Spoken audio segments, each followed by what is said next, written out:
Hi, this is Phil, and I'm here to tell you all about the Capes and Lunatics Patreon. Get early access to all of our interviews, including the monthly Chichester chats with writer and comic book legend DG Chichester, new episodes of classic Capes and Lunatics shows, including The Quantum Zone, This, That, or the Third, and many, many more specials, all completely uncensored. Access starts for $3 a month, full video when you pledge $5 a month. Check out the link in our show notes or go to patreon.com/capesandlunatics. Hope to see you there. Our mullet brings all the fanboys to the yard. All right. I know Tyler was trying to think of drinks, but I think it's the mullet. Yeah, milkshake mullet time Mondays, for like mullet Mondays. Yeah. Doesn't go up on a Monday, but it's always recorded on a Monday usually. So yes, kids, welcome back to another episode of Electric Mullet, a Superman podcast. I am Phil. Joining me as always, the Superman fan, Mr. Tyler Patrick. Hey, thank you. I'm glad to be here. And coming back once again, supporting his candidate. It is the president of the Silver Banshee fan club. It is. That's right. Justin the Elf returning to Metropolis, and Siobhan's got my vote for president for 2024. Remember, there's always worse. Absolutely. We had an interesting discussion the other night about we've had 2 live action Silver Banshees. Which one was better? I went with the one on Smallville. I liked it better than the one in Supergirl. Okay. Yeah. I like the animated one too. Oh. Yeah. I have to go back and watch. That's hard for me to admit. It's been a while since I watched some Smallville. I have all the DVDs. I got to go back and watch some of that. Mm-hmm. Heck, I think. So how I'm trying to remember, how often was Silver Banshee on Supergirl? I mean, it was like the first couple seasons, right? Like I think like a 2-episode thing. It was the crossover with the Flash. Yeah, when she first met the Flash. Oh. Mm-hmm. Yeah, I was gonna say I have to watch that too. Yep, that's always good. All right, so yes, we got 2 issues tonight. We got Adventures of Superman 445 and Superman number 23, which has brought the owl back. Brought me back into the fold. Raised the owl from the dead. That's right. All right, he likes them pale. All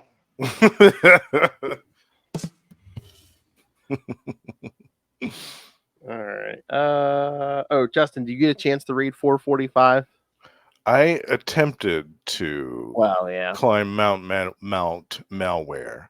Yes. And my poor laptop was immediately assaulted with all manner of nonsense. So I said, you know what? The way that my luck's been lately, I think I'm just going to sit there and look pretty while they talk about Adventures of Superman.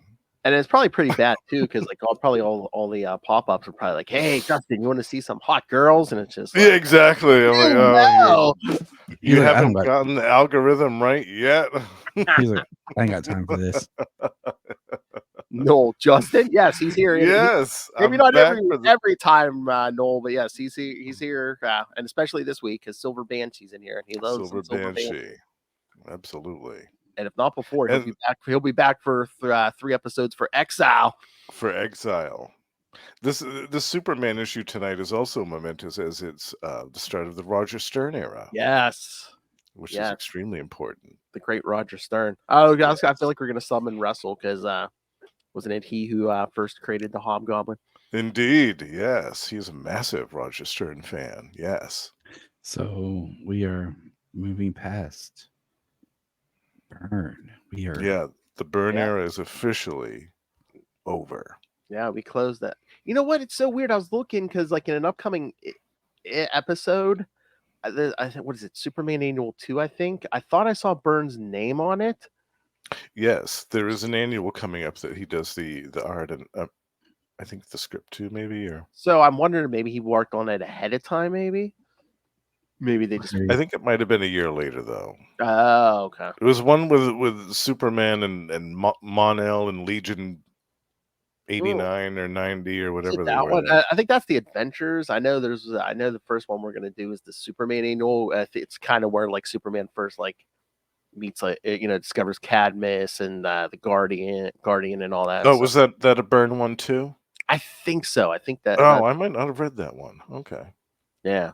I remember the Adventures one with Lobo and all those people. Yeah. Yeah, because the Superman one, I know the one you're talking about, but yeah, I know the Superman one I was talking about. I believe Ron Friends did the art. So. Oh, right. Okay. Yeah. I'll have to check that one out then. I love it. Russ is stuck in traffic. Stuck in traffic, poor Russell. Yes, he's having a road trip from hell today. Oh my! Oh, he's coming back from Chicago. Yep.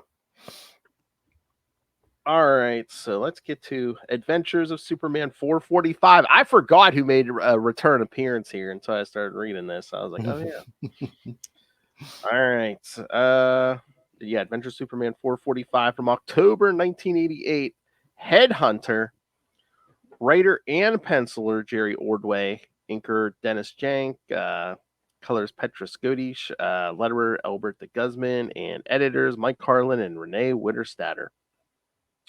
Following the events of the Supergirl saga, see last episode, kids. Editor's note.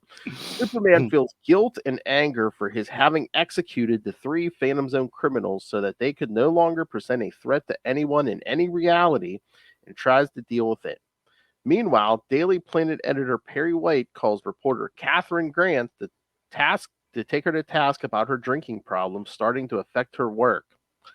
Brainiac, still in possession of Milton Fine's body, is now looking for a way for his host body to remain stable, which requires looking for humans to extract certain chemicals from.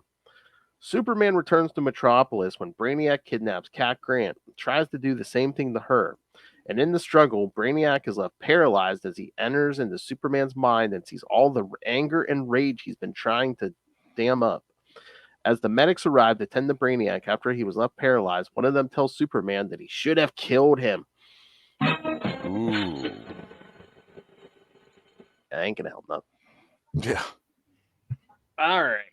So, yeah, I mean, were you listening in the car, Russell?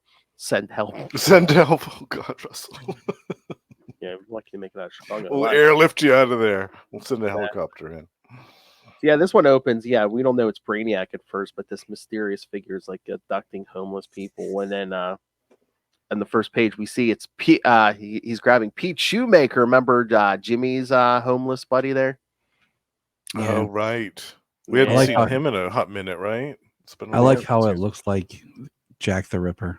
Yeah, because he's wearing like a top hat and stuff. And like a long coat. Yeah, but yeah, we can't see his face. And then, Jimmy wants to write more. So, Perry's he wants to write. Perry's like, what does he say? You misspelled alone. You need structure, any form of structure. It has to go somewhere. I'm like, okay. I mean, if the narration was Jimmy's writing, that wasn't too bad. I'm like, it's kind of rough, Perry, but okay, man. Just bring him down. Yeah. How did Brainiac get out of the hospital? Wasn't he locked up in the asylum or something?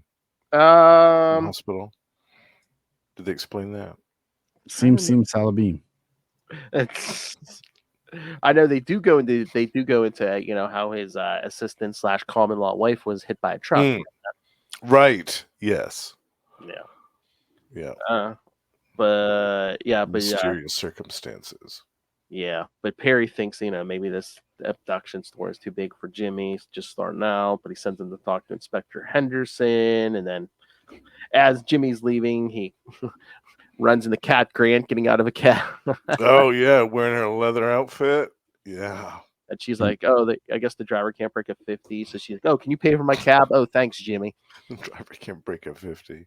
It's only Metropolis. I know. Yeah, I mean, that back in the day when you had to carry cash. Yeah. So and then she goes up to the newsroom and she's basically crying to Perry, basically like, why doesn't anyone like me? Yeah, doesn't Perry light into her or something? Doesn't he? He tells her the truth. Yeah. Yeah. And then he rips on her about booze and He says, where is it? Hold on. Which says he doesn't like office romances because once they go bad, it hurts everybody in the office. And then he's like, you literally throw yourself you were literally throwing yourself a Clark, especially in front of Lois. He's like, and then all what you've been doing to Jimmy. Was he saying that in front of everybody? No, he took her in his office. So I was gonna say, geez, knives out, Perry. Wow. I know this Perry. I think Perry is one of the hardest characters to write in Superman. Yeah. Yeah. Because sometimes he comes out really good and Mm-hmm. fatherly, then sometimes he comes out really like J. Jonah Jameson. Like they're yeah, because you don't want to that crap. Yeah, because they don't give you because they would never want to go full Jameson with Perry. Yeah. So yeah, but they try to have little flourishes of Jameson in there. Yeah, I'm not a fan of that. But I like the classic Perry. The like you were saying, the father figure. Oh. Who you don't want to mess with. You don't want to get on his bad side. I mean, he rips Cat down. Like she's crying. Like he talks about being good for her son. Like, and we already know what she's been dealing with that. Well, he tells her, he's like, you got to deal with this drinking problem. He's like, I've seen too many good reporters go down the drain because of, drinking problems. That's legit. Yeah, that's legitimate. And he's like, you got to be there for your son and everything. And yeah. I love how he does. He doesn't say, "Oh, I like your column." He goes, "My wife reads your column. She likes it." Yeah, he's like, there's talent there, and don't prove Alice wrong. Exactly, because Cat's like, "Oh, why don't the others talk to me?" He's like, "Well, this is the newsroom." He's like, "You're more like the gossip column." Yeah, right. She's like the gossip columnist. And he says you work in the features department. Yeah, features or whatever. Yeah. So she kind of runs out crying. Mm-hmm. I like Cat. I think she got put on a roller coaster throughout the course of the series, and some of it might not have been quite necessary. And even when Byrne was here, I don't know if they knew what to do with her because at first it was like, oh, Jimmy wanted to be with her so bad, Yeah. And the minute she get drunk and returns his affection, he's like, I got a girlfriend. Yeah.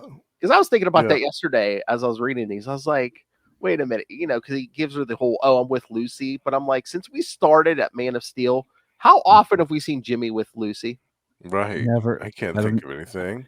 I don't even remember Lucy other than the first issue where she's blind. Yeah, in the Man of Steel miniseries. Yeah. And I mean, I kind of like the Cat and Jimmy thing. I think it's interesting. To explore. It's unexpected. Yeah, it's an unexpected pairing. Yeah. Yeah, and I think that's why I like it. It's they could be this weird odd couple that works. Mm-hmm. Because we don't actually know how. I mean, what Jimmy's we think 19, 20. They never actually said his age. We just know he can't drink yet. Something the mom said. It didn't hint at he was 19 or 20. Yeah. Yeah. And they've never actually said what Cat's age is. So. Oh yeah, because even as she's asking Jimmy to pay for a cab, she's like, "I'll buy you a drink later." He's like, "I'm not old enough." He's like, "Never mind." Yeah, dude, just let it go, man. Just all right, Cat. I always assumed that Cat was in her late 20s. Yeah, mid to late 20s. Isn't everybody in comics just stuck at being 30 something? Oh yeah, 29. So right on the threshold. Yeah, that's the depressing day in your life when you realize, oh, I've aged and now I'm older than these characters I've been reading for how long. Yeah. Sad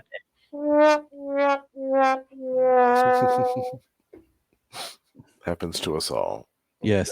Or when they cast the new Superman, it's the first time that he's significantly younger than you, and you're like, oh yeah, so old enough to be your kid. It's like, oh, all right. You're like, I'm getting there. Mm-hmm. Yeah. The best line though is when Perry starts talking to Cat, and then she turns to walk out, and she goes, "I'll get back to work." If he says, "No, you asked for my opinion, and by gum, you'll hear me out."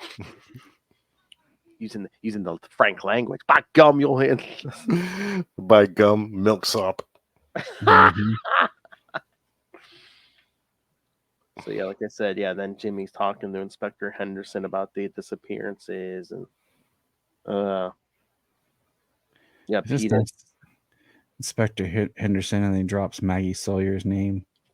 Oh yeah, because Jimmy's like, "Do you run any of this past Maggie Sawyer?" And he's like, "No, I don't get along. We don't get along very well. Why? You got any inspiration?" And Jimmy's like, "No, I thought she might have some." Then Henderson tells him to stay out of trouble. I wonder how long this story arc went on for. I don't remember. Well, I mean, again, Brainiac gets defeated at the end of this issue, but I mean, spoilers, he eventually, not too long from now, falls into the hands of Lex. Isn't it right after this? I think, yeah, it's not too much longer after this. Yeah. I thought it was a few consecutive issues in a row, this story. Yeah. But then we see the shadowy figure complaining about the headaches and their back, and they're worse than ever, and complaining about the puny body. And then, yes, they reveal it is Brainiac. Yep. This weird Milton Fine Brainiac thing, like with his top knot. Yeah, like Yes. Yeah. I'm just like, this character is whack. Yeah. Yeah, but again, when he killed what's her face, Milton Fine's girlfriend, Vril Jock said, "Yeah, that was basically all I needed. It got him. I was able to take over his body completely. So, but now the body's breaking down. So, he has to figure out a way to keep this puny body, from succumbing to his superior intellect. So that's why he's been draining spinal fluid from homeless people with syringes, trying to come up with some concoction to keep the body alive." That's promising. Yeah, but then as he walks out, he starts laughing and says, "That's not working. So I will have their entire brains." Ha ha ha. Yeah, that's not healthy. Yes. Tastes like chicken. Oh. Yeah, it looks like after this is Gangbuster. I was wrong. Gangbuster for a bit and then Invasion. Yeah. I thought Gangbuster 2. Gangbuster yes. number 2. Correct. Yes. Can't wait for that reveal. But speaking of, then the next scene is Jose and Jerry talking, and basically Jerry telling him, don't not to feel sorry for himself, and Jose's basically just like, "Oh, Lois just is interested in me out of pity," and he's like, "No, she's not. She's not like that." And Jose's like, "Oh, all the more reason why she shouldn't be with me and stuff." And then he gets a call about somebody gives Jose a call and says, "Oh, hey, we're working on this, microchips and stuff for like spinal injuries." And he's like, yeah, he's all excited and interesting. And it's we found out it's a Lex setup. It had to be Lex. Oh yeah. It had to be Lex. Because the lady's talking and all you see is Lex is sitting there. Yep. Twiddling his thumbs. Excellent. He says. I do like that one panel when Lois is like walking up to Jose's building, and those punks she like trashed that last time. They're like, "Oh yeah, there she comes." They start running away. "Run, Eugene! It's that reporter who put Jim in traction." Oh, I love it. And then she says, "I hope you haven't been hassling any more old women." And they're like, "No. The Elsa's been gone for days. Don't kill us, please." Exactly. They're afraid of her now. All right, so page 11, we finally get the Superman. Yeah, he's just brooding in the dark. Who's still sitting in like his childhood bedroom. I assume that's his childhood bedroom, just sulky, quiet, not saying a word. Because he talks about having to absorb it and go like feel it, be in Smallville, and we Mom and Pa are talking and saying, it's bad because he usually comes to us with all his problems and he don't want to talk about it. He says, "I have to be alone to see if I can still live with myself with what I've done." I mean, I get it, but at the same time, like the way you did it, that's the problem I got. But like, I don't. Yeah. Anyways, what you could have found a better. Yeah, the way all that worked. We talked about that. I'm not gonna go back into that right now. Yeah, but I think it would have been worse if he actually would have like used his own bare hands or something. It would have been worse. For his mind, at least.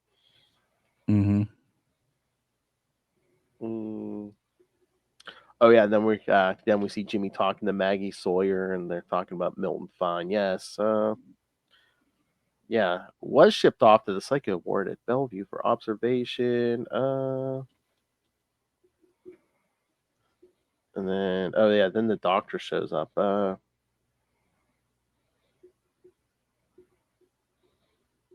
Yeah, he was basically telling them, now that his girlfriend Janet was common law wife was killed. Yeah, basically the darker persona took over. Ooh, the dark half. It's my belief that Milton Fine could not have killed those derelicts, but bet this Brainiac could have. I love when he says that. Maggie's like, I'm almost more inclined to believe the story about it's an alien. This psycho mumbo jumbo. I'd rather believe an alien. And then we got Kat at the bar drinking herself. Yes. Basically complaining to the bartender. Drinking isn't a problem. It's a solution. It helps me to identify what's really wrong in my life. Yikes. Uh-oh. Lois hates me. Perry won't understand. Clark is hard to get through to. Jimmy. Now, Jimmy, he's so cute in his bow ties. So square. He thinks the world of me, but he's still a kid. So I complete that thought. No, he's just a kid, but I'd still bone him. Yeah, right. Yeah. And then, now she's talking about her son, who she had no custody for, but now she has like 6 months out of the year. And she's, Jimmy's good with him. It sounds like Jimmy's doing more of the parenting than Kat. Yeah.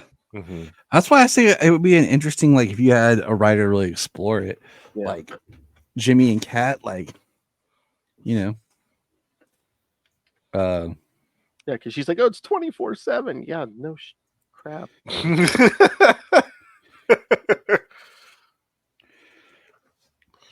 So I think it'd be cool. Like, I don't know. I like that. If I ever get to write it, I'm bringing it back. And then she's just like, Clark has always stood me up a bunch of times, but never Jimmy. I mean, she said be here at 6, like in a very passing kind of like, hey, be there at 6. Yeah, he never agreed to it. She was just like, meet me at the bar at 6. I mean, the guy could be, I don't know, busy. So Kat's walking out of the bar all drunk, and the bartender's basically saying, hey, let me call you a cab.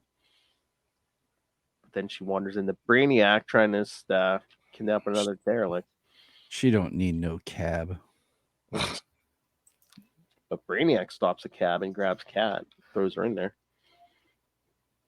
And Jimmy sees that, and he tries to get after them. He hops in another cab to chase them down. He said he tried to signal Superman, but then it was out of range. Yes. I don't know how we know that. I didn't know that was a thing, but well, remember they said if Superman was like on the other side of the world, it might take a while at the speed of sound for that signal to get to him. But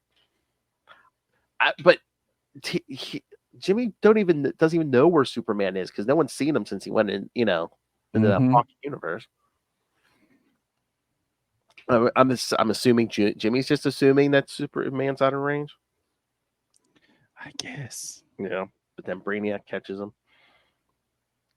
But we do see Clark is back in Metropolis.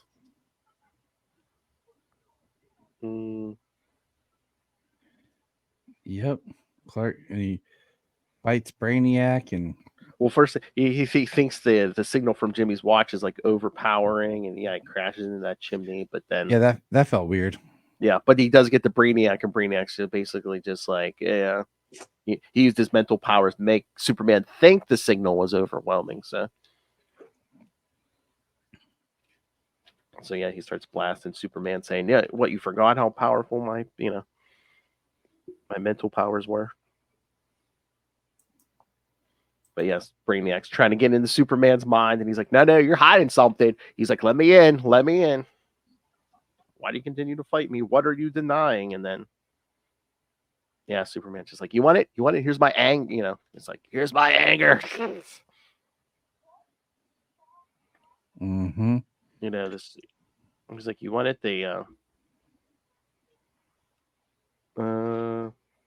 don't need looking here. I can see the fear on your face, the dawning realization, the kind of control it takes to rein in as Superman's bad side. I like the last line in this thing. Because Jimmy gets cat out, the cops are there, then the building blows up, and they're like, wait. And Superman walks out with Brainiac. The line right here. I mean, he shouldn't have killed him. That'll state. Wait, where is it? You're out of your mind. Wait, where is it? It's right here. Easy up, pal. Superman's no killer. I mean, like Superman just sits there and kind of like. Yeah, Superman's really quiet on that last page. Mm-hmm. There's some things going on. Yeah, well, first the paramedic's like, you could have killed him, and the guy's like, Superman's even like, what? And the other paramedic's like, seize up, Superman's no killer. He's like, that's not what I meant. I meant he should have killed him. The state will patch this bum up, some lawyer will spring him, and bam, more innocent people get hurt. We're right back where we started. And Superman's just standing there staring, so. Oh, and look, next, the return of Gangbuster. Interesting. Gangbuster 2. Yes, they do Gangbuster. Put those anvils on your head, kids. All right, so yes, thoughts on these events. Some of the artwork in this is really kind of weird, like some of the way they facial expressions of Superman and stuff. Yeah, and I really can't take the whatever that hairstyle is for Milton Fine. Oh yeah, that top knot is messed up. It's getting to me. Although I'm trying to remember, does he completely lose his hair? I'm trying to remember as Brainiac takes more control. Is he losing hair? I think so. Yeah. Yeah. I think it all goes eventually. He can't go bald. That would be a Lex thing. He can't do that. Not completely. Yeah. Lex has a patent on that. Yeah. The dude can create himself an artificial hand, but he can't like grow hair. Yeah. But yeah, I mean, I was reading this and I was thinking, okay, since the whole killing the Kryptonian criminals was like the last Byrne story, pretty much. If Byrne had continued, would he have had Superman really mulling over these events, or would he have had Superman just move past it? Is it like Roger Stern and like Jerry Ordway who are just like, no, he needs to sit with this. That's a big thing, especially for Superman. He can't just move past that. That makes sense. Especially for Superman to be like, no, he can't just like casually dismiss that, Yeah, like a Punisher or something. No, right. That's really gonna eat it. It's gonna be a crisis of conscience. Exactly. Yeah. All right. So, should we get to the second issue? Yes. All right. Let me do some credits. And my girl Siobhan McDougal. Get to that long synopsis here. All right. Superman Volume 2, number 23 from November 1988. Curse of the Banshee. New writer Roger Stern, penciler Mike Mignola, inker P. Craig Russell, colors Petra Scottish, letterer John Costanza, and editors Mike Carlin and Renee Witterstatter. All right, sit back. His long synopsis here. The origin of the Silver Banshee is revealed. Oh, nice. Yeah. So that tells you a lot. Yes. It does happen in this issue. So at least that's accurate. At least that's accurate. But I can't believe they left out what happened, who shows up in those first couple pages. Batman. Oh, I know. Favorite character. Yeah. Can I say, I was not overly thrilled with this artwork. Really? Oh, I'm quite the opposite. I love it. Yeah. Mike Mignola and P. Craig Russell, I think, are a dream combination. And I thought that they were great for this story, considering that it was mystical in nature. I like Mignola on some things, but it's kind of my same issue I have with John Romano Jr.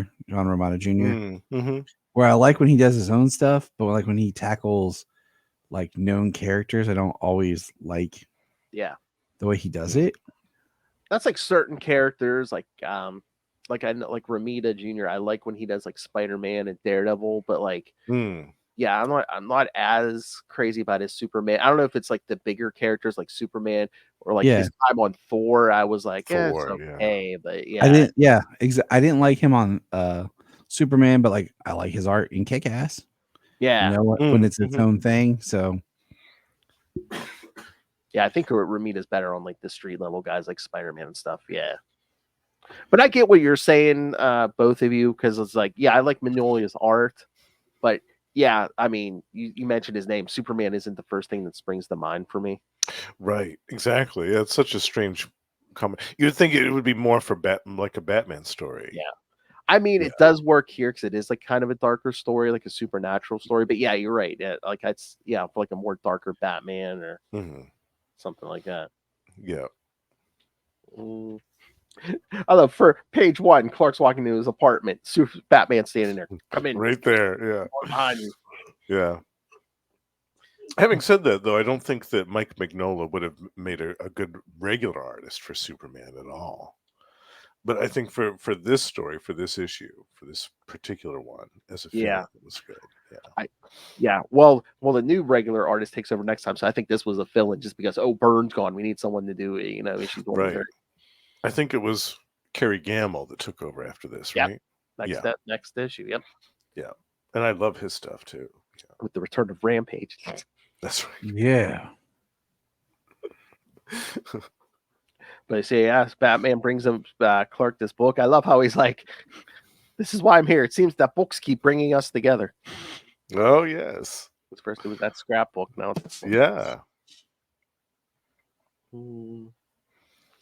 I love how Clark was like, what are you doing here? If anyone had seen you, he's like, no. I'm careful about my comings and goings.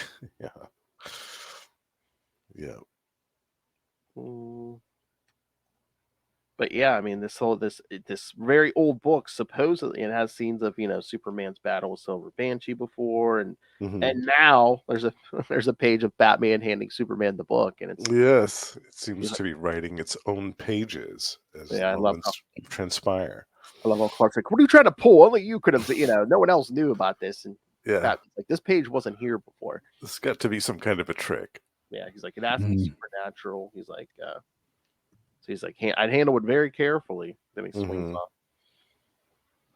And by this time, he knows that like mystical stuff, supernatural stuff is not good for him. Oh no. Yeah. He said even the Batman sounded afraid. Not a good sign. So, and then he's like, there's another new last page, and it's Lois and Jimmy as they're on their way to the Castle Rowan. The ancestral home of Clan McDougal. And Seamus and Bevan are waiting for them. Bevan, you great lout. You great lout. Some of the reading the dialogue sometimes can be trippy. Yeah. Yeah, Bevan's like bigger than Superman. Yeah, he's huge. Even in his first appearance, that Superman issue, he was massive. And after having reread that a couple months ago on the show, I felt like that issue was kind of a letdown. Her second appearance, because after Bevan shows up, it's just a bunch of dialogue. They just stand around talking, and nothing really ever happens. And it felt really anticlimactic in that second appearance. It's like, what are you doing here? Why are you doing this? I don't know. I'm not telling you. No. I don't know. I'm not telling you. Bye. And then we get to this, and I was happy that they readdressed this story so quickly after that other one, because it left too many hanging questions unanswered. And I do like his Superman's flying there, thinking, boy, you think after all the after all the time Jimmy's mother's been giving him about assignments, that she let him go here after that whole thing in the Middle East. The Middle East. Well, I don't know if Ireland more safe than the Middle East at that point, because that might have been the time of all the bombings and stuff with the IRA and all that. But then, Superman's flying with the book in a bag, but then he gets hit by, looks like gets hit by lightning. The lightning, yeah. Man, my app is being weird. What, the DC app? Yeah. Yeah, it does that to me sometimes too. Like I'll go search for something and it'll just shut down for me. I'm like, what the hell? Like I got a page up and then I go next and it just goes back to 0 and it's completely blank. Do it, Pat. Come on, DC. Come on. DC Limited. Make the app better and then come on, put those Adventures of Superman issues on there. Come on. Yeah. Why are they missing? Why? I know, right? There's no excuses. So Superman gets struck by lightning.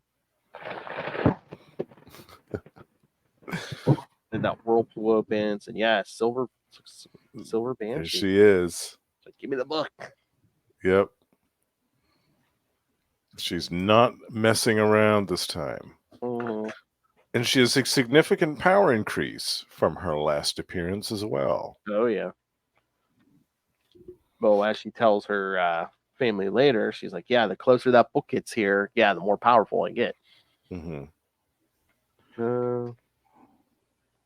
Superman pulls himself out of the water. He's like, you ain't getting this book. He's like, you're going to answer for, all the people you killed. Yeah. 8 people. Looks at that book and he's like, oh, more pages. Yep. Excuse me. Bless you. Thank you. Lois and Jimmy have been captured, and that's when we get the origin of Silver Banshee. They tell the story in the catacombs. Yeah. So what do you think about that, Justin? Because one of your favorite characters here. I love it. Yeah, I actually picked this issue up when it came out in '88 or whatever it was. And I loved it immediately. I thought, this is great. It's kind of like, I wouldn't have expected this type of villain for Superman. Like I said before, it's more like a Batman villain or a Wonder Woman villain. But the fact that she's a Superman nemesis and she has this great, like, almost kind of Celtic folklore, mythical legend of a background. I love it. That's what I love about the character. I wish we get to mine the character more. I guess that's kind of why, like, I didn't like the way they did her on Supergirl. I felt like it kind of undercut a lot of the Celtic McDougalism, the origins, the clan stuff. Yeah, with the book, and it didn't talk about the book in that, did it? I don't think so. It's been a while. Yeah. I just felt like I don't know. It just didn't I think all the live actions and they just it was basically just like the cliff notes. They really didn't get into too much detail. It would be cool if we got, I think Silver Banshee should be good for like an animated like DVD or something movie. Yeah, an animated movie. Yeah. Definitely. That's what I would say about all these characters. It's like it's great that you hit the highlights like Death of Superman and stuff like that. But it's like, there's so many like stories, that would be good. Just maybe introduce a lot of people to some of these stories they may not know, like the Silver Banshee stuff. Yeah. Or the Superman in exile. Yeah. Going to War World and fighting Mongol. I mean, that would make a tremendous animated film. That would have been a nice like build up to Death of Superman and stuff and return, and the reign of the Superman, because then you could explain if he shows up with Cyborg Superman, it's like, well, this is why this is why Mongols got a mad on for Superman. Yeah. Right. But I like Silver. I like mystic. It's like some mystical foes for Superman, supernatural, because again, it's another weakness to give him. It's a weakness, definitely. Yeah, and that was another appeal for the character for me as well. Like her, Skyhook. Like you love your Skyhook. Love Skyhook. Yeah, these kind of horror mystical characters that aren't really obvious foes for Superman just really get me. I love it. Oh yeah, Skyhook's coming back too. I think it's like Exile. Yeah. Yep. We get the origin of Skyhook in that one. Yeah. I wonder, everything seems to fit here with the Silver Banshee story. So I wonder, was it, I guess this was Byrne's original idea for Silver Banshee, because unless Roger Stern had to fill in some blanks, but from the clues he left, it seemed, I mean, everything seems to fit. It does, yeah. Yeah, I wonder if he must have left some type of notes. Or he's just nice enough. Roger Stern was like, what was your idea for Silver Banshee? Yeah. Makes you wonder. Yeah, because like back in this day, I don't think you could work for Marvel and DC at the same time. Right. Now, if you can keep up, they'll let you work for 20 companies at the same time. They don't care. Yeah. Yeah. Yeah, it was a lot more, the contracts were a lot more exclusive back then. And I think in the 90s too, they kept that going. That's why all you had to do is come up with a good character, tweak it for one company, then go join the other company and do the same character, just change it just a little bit. Work for Jack Kirby, yeah. I was about to say, you need Jack Kirby, like the New Gods and the Eternals? Yeah. Right. He's like, hey, you like Darkseid? I'll give you Thanos. Yeah. Although he didn't come up with Thanos. No, that was but Starlin, I think. Right? Starlin, yeah, because that was the other thing. It was like, what was it? Was it for Warlock or Captain Marvel or something? He came up for Thanos, and then some book that got canceled. He's like, I'll just throw him into I'll just throw him into Iron Man. Yes, yeah, it was something random like that. Yeah, that's so funny. But there is, I mean, I like that panel where Superman just comes crashing down, bursts through the cavern, and confronts Silver Banshee. Yeah. But she's like, you resisted me before, but not now. He's like, nah, I think the book's gonna protect me. Yeah. And then Bevan takes that big axe and slices Superman right in the arm with it. Yeah, Superman. You muscle-bound fool, he says. Not a lot of times Superman could say that to someone. Yeah. But he was actually hurt there. Yeah, he's bleeding. It's not often that somebody swipes at him with an axe and it actually does anything to him. Exactly.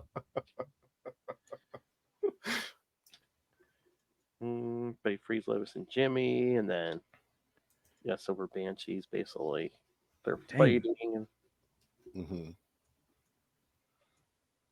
DC Infinite does not want to be a friend tonight. Oh, it's fighting me too. Yeah.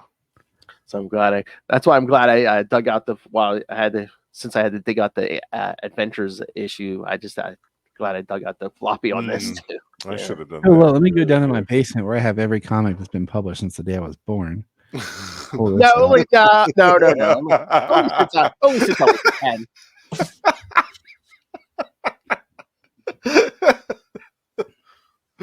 Yeah, only that, no big deal.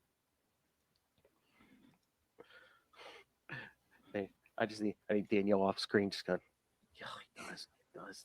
Yeah. Oh, it's been Phil. It's been years, but I've seen your basement. All right, you're lucky you got out alive. I know. Yeah, I'd still be down there reading stuff. Like, Phil, you bring me some pizza? I love it.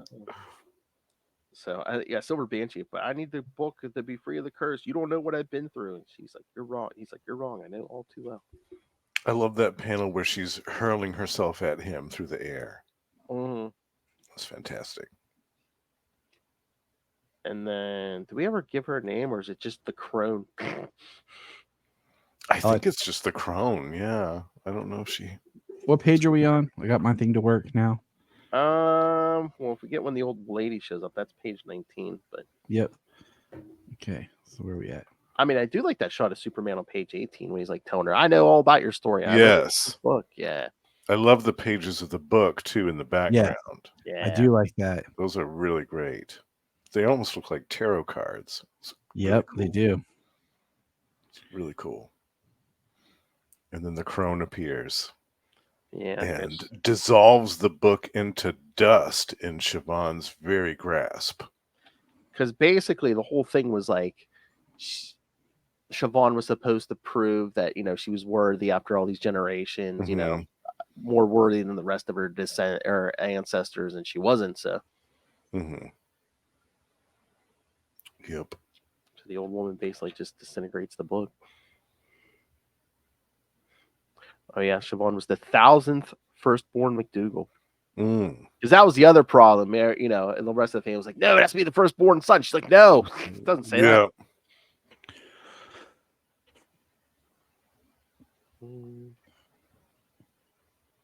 Yep. So I like how the Crone and Superman have a little bit of a debate too. Yeah. She's like, by what right do you, alien? And he's like, don't give me that. I'm Kryptonian by ancestry, but I was born and raised upon the earth. This is my world. I love that. Oh, but then she threw out that line too. She's like, even you are even capable of killing. Yes, we see it in your soul. Still, there's much good in you. Yeah, so yeah. We are It's getting his face rubbed in that again. She goes, that will come in time. If you do not fall, guard well against mortal vices, Superman, and remember that no matter how powerful you become, a greater power there will always be. And the whole castle pretty much it just explodes. Lois and Jim run into the boat. Yeah, that escalated quickly. Oops, get out of there. And then I guess later they fish Superman out of the water. Yeah. Silver Banshee is gone. Yeah, Superman's arm is healed, of course. Yeah. The crone appears in the clouds. The clan McDougal is with us, Superman. An ages-old pact has been sealed. No more will we deal with the mortal world. Sure. You have more than enough to fear within yourselves. And then, yes, Lois asked him, what was that all about? And she's like, once again, Superman ended an issue very quiet. Yes, solemn and stoic. Mm-hmm. I mean, I'm trying to remember. I know Silver Banshee returns eventually, but it's a while, isn't it? It's a while. It is a while. Mm-hmm. I'm trying to remember it. Did she even? I think she. Wait, does she show up? I think she shows up before Death of Superman, right? I think there's one more appearance before that. Okay. But I can't remember where it is. But yeah, I feel like it might be the Blaze Satanus War, maybe. Oh, maybe. Yeah, I think so. Yeah, that might be it. I think. Or right around there. Yeah. I think you're right. That would make sense. Mm-hmm. All right. So thoughts on this one? Well, we know Justin liked it. I like it. Oh yeah, I like it too. It was good. I mean, they're both good issues. And again, the two issues, it's good. I mean, Superman battling these foes who can hurt him, but again, one's an alien and one's mystical. So yeah, we kind of got a little bit of both. Yeah. His greatest foils, yeah. Mm-hmm. Yeah. And both issues, but especially that first one, kind of, mentioning that what happened last time. Mm-hmm. Yeah. Which is also good, keeping that going. Mm-hmm. See, I do like it that in the Adventures issue, they didn't spoil the Brainiac surprise on the cover. That was nice. Yeah. It is nice when they, that's smart. Don't ruin the surprise, or when they don't tell you about the book coming 3 months before it drops and gives everything away. Mm-hmm. Oh yeah, like today, yeah. And then you're like, oh yeah, I thought this book already came out. Oh, that's what I said. I don't think comics have not been the industry hasn't been able to keep a secret since 1997 when Thunderbolts first came out. That is the last one secret I thought they kept. Yeah. What? They're really the master of Zemo and the master of Evil? What? Well, plus now with the internet, I mean, stuff is spoiled within a heartbeat. I mean, people are uploading comic books that just came out yesterday on Facebook. Oh, I think I just saw a spoiler for a DC comic that comes out tomorrow. I'm like, what? Yeah, right. Yeah, I've been seeing all kinds of stuff for that the blood hunt for Marvel, like stuff that just came out like literally last week. People are putting that up on Facebook. I think I saw a big spoiler for Batman this week. Batman, my favorite character. What's happening over there? Well, spoilers, kids. So tune out if you don't want a spoiler. According to the internet, it looks like we may, and of course these things always last, but it looks like we may be trying to kill Jason Todd again. Okay. Yeah, that worked so well the first time. Yeah. I mean, it stuck for a while. It stuck for a while last time, but yeah, it ain't gonna stick this time. Oh, that's so Pretty silly. amount of time, maybe a year. Nobody stays dead, or nothing has lasting impacts anymore. Yeah, the comic book deaths are so played out. I'm so Alfred's still dead. We need Alfred back. That's what I want to say. Alfred's been dead for a while. We need him back. Come on. Yeah. But how long has it been? What, a couple of years? It was before Future State. I know that. It was during Tom King's Batman run. Now, God, that was a few years ago. Was that pre-COVID? That might have been pre-COVID. It was either right. Was that? God, that could have been 2018 or 2019. Could it? Let's Google something.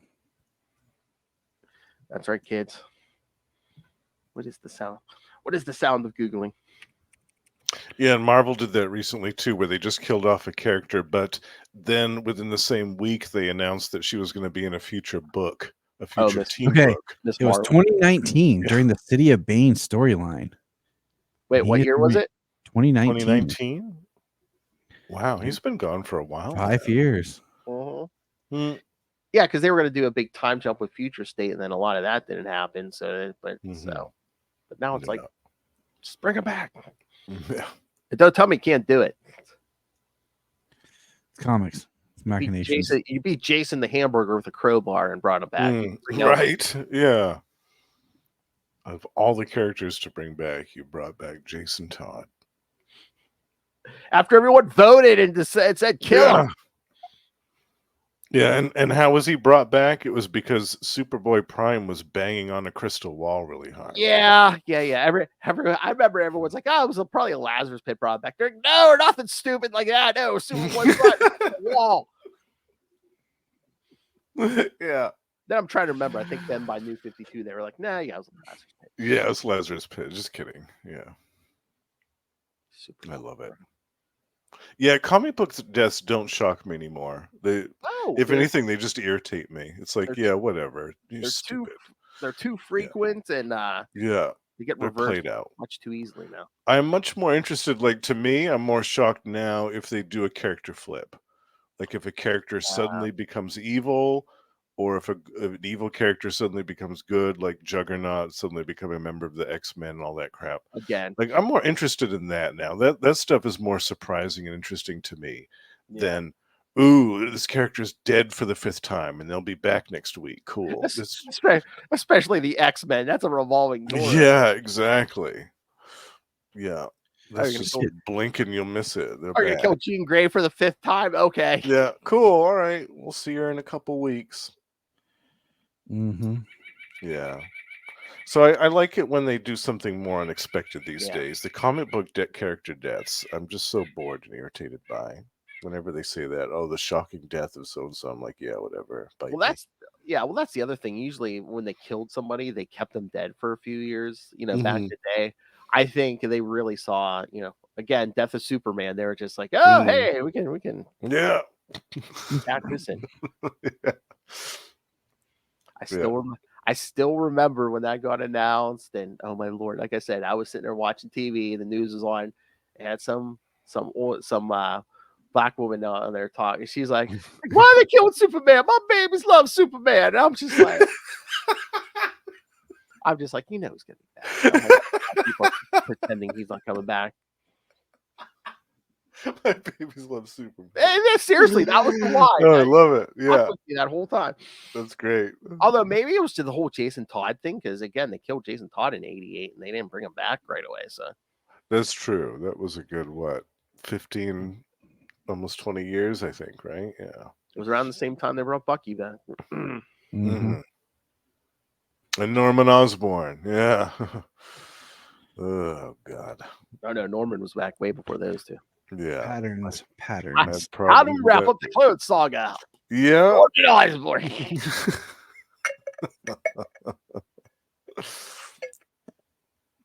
He only spent a few years in hell for throwing that blonde off a bridge. Only a few. Only a few. Then Mephisto was like, "Get out of here, you rascal." Nah. Hold on. We said Norman Osborn. My fetish is to get touched by a white man with cornrows. Thank you, no pain.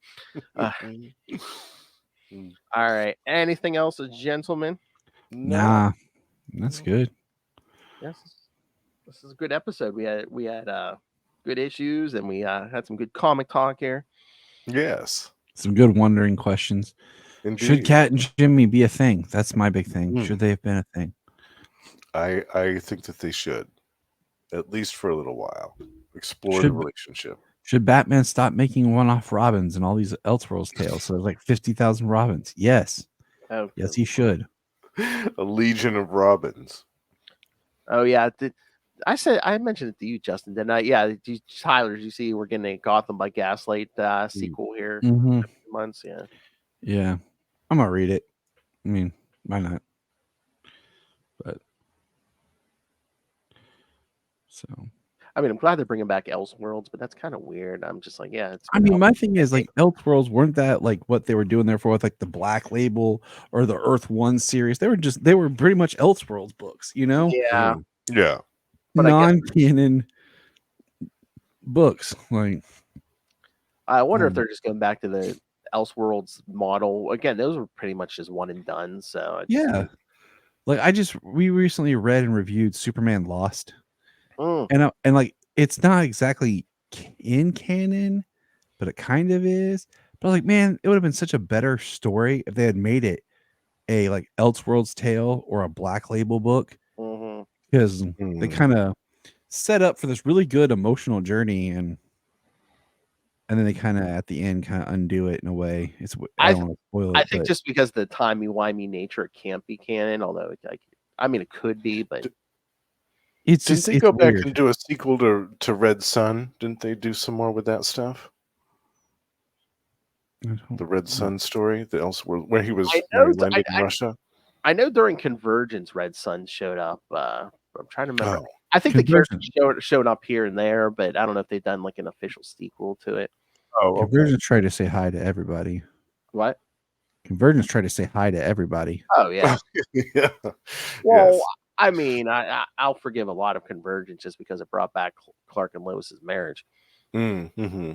Yeah, that whole machinations, like that's the one thing about like reading some of this stuff. I'm just and then like towards the end of New 52 and the beginning of Rebirth, where we kind of had to like, it's like, oh, the real Superman's back, but nobody remembers them. It's like, oh, now we got to get Mixie in here to like combine the two. And it's yes, yeah. Mm-hmm. What in the name of Heroes Reborn have you done? Oh God. All right, so next time, yes, we're going to cover, the next two, Adventures of Superman 446 with Gangbuster on the cover, and Superman 24, The Return of Rampage. So, send us your thoughts, including you, Justin. If you're not going to be here, you can send them. I may send in my thoughts for the Rampage issue, because I really like that one. That one's on the app. Yes. All right. So yes, send us your thoughts. Email us, CapesandLunatics@gmail.com, or call the voicemail 614-382-2737. That's 614-38-CAPES. And remember, you can find all things Capes and Lunatics episodes, social media, merchandise. Get your brand new Capes and Lunatics merch. Get the new stuff. New logos, yes. And the classic stuff is on there. And of course, again, if you want to be very generous, just rain random money on us through that Cash App link. Make it rain. Again, Lil gives us the backhand if we're not dancing on that metaphorical pole. So yes, please send us money through the Cash App link. She looks like she was just working a stripper pole down at Divas. And of course, the Patreon, where again you get something different and exclusive every month. So join the Patreon elites, like the president of the Silver Banshee fan club down there. Join me in the Patreon elite. You get all the perks, all the bonus episodes, all the uncensored Lilith Hellfire you could possibly want. The dangerously sober Lilith Hellfire this year. Yeah. So find it all in one place. That's tubespace.io/Capes and Lunatics Podcast Network. It's tubespace.io/Capes and Lunatics Podcast Network. More vicious and brutal than ever. All right. Now, Mr. Tyler Patrick, if people want to hear you talk more Superman, where can they hear that? on the Krypton Report, where we talk all things Superman and DC. And I don't, for all those listening live right now, just know that next week at 8 p.m. Eastern time, we are doing Superman trivia live on our socials. So that could be a fun time to come on and join us for that. So, but yeah, just look for Krypton Report everywhere. I'm tired of knowing everything. He's doing trivia. So is that like all genres, like live action, comics, animation, all of it? All right, cool. Yeah, which is the first time we're doing this, so we'll see how it goes. Nice. Trying to organize it and figure out the best way to do it, so it's gonna be kind of fun. So it's kind of hard to find good Superman trivia. The ones where it's not like, duh, we already know all this, man. So if you come into the chat room, be respectful because James Cole's going to be bouncer at the door. So yeah, he'll clock you. Don't worry. He'll go back in time and clock your dad. All right, now for the king of podcasting, Mr. Justin the Owl. Again, you can hear him sometimes here, but you can always hear him, well, at least once a month on We Are the Night, the Batman podcast. Talking Azrael, but sometimes he'll show up for Killer Moth, another one of his favorites. Yes. And again, over on Capes and Lunatics, you can hear him also once a month on Energon Universe, where him, and that Hillbilly Wrestle talk all the new Transformers and G.I. Joe content and Image. I can hear him once a month, and it may turn into more when we do more X-Men Classics, where we talk a runaway success X-Men Classics. Yeah, Distinction Agenda Part 1. Yeah, we haven't even done Part 2 yet. So very popular on YouTube, and of course, every week on Marvel Tales, where he covers something different from Marvel. Oh yeah, and then in August, we're gonna get to Atlantis Attacks. Yes, the epic begins. All those. I'm excited. All those angles. So all right. So where else can people hear you, Justin? Because that's not all.